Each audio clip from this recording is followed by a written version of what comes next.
Welcome to Kaumudy Global. The monsoon, which contributes around 75% of India's yearly rainfall, is essential to the country's agriculture-based economy, which is worth close to $3 trillion. Since the 4-month monsoon season started on June 1st, the third largest economy in Asia and the leading producer of a number of vital crops like rice, wheat, and sugar, India have received 11% more rain than usual. An average monsoon is rainfall between 96% and 104% of a 50-year average of 89 centimeters over the season. With heavy downpours in some places and inconsistent rain in others, this year's monsoon has raised questions about crop yields and output, hampering government efforts to control inflation.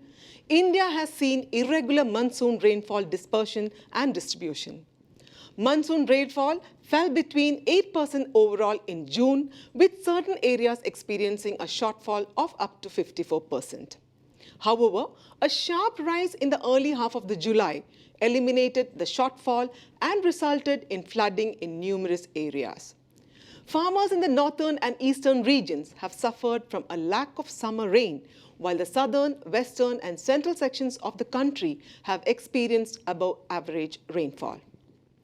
Despite greater planting rates than last year for cotton, soya beans, and sugarcane, traders are concerned about crop yields because planting was postponed due to the unfavorable June downpour. Meanwhile, a prolonged period of above-average rain in the cotton, soybean, and sugarcane belt could cripple the country's food output.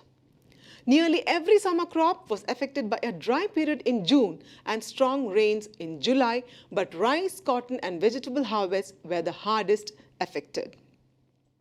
Bihar, Jharkhand, and some areas of West Bengal and Uttar Pradesh states, three of India's prime rice-growing regions, have experienced rainfall deficits of up to 57%.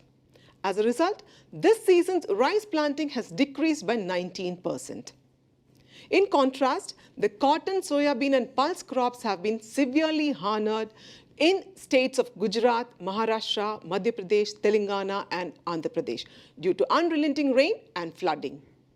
For India, the largest exporter of the food staple in the world, rice is the most important crop.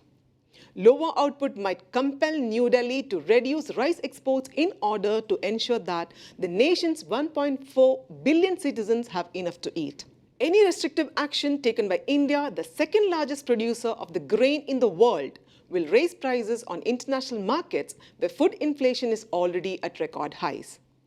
Now, given these situations, will food prices remain elevated?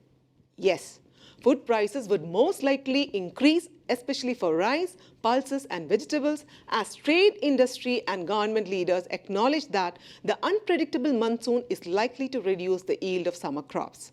India has reduced exports and eased import restrictions in an effort to control food price inflation, which is currently around 7%, exceeding the central bank's tolerance limit for the 6th consecutive month. Increased food prices, which make up about half of India's retail inflation, would present a significant challenge for a government attempting to calm mounting public resentment over price increases.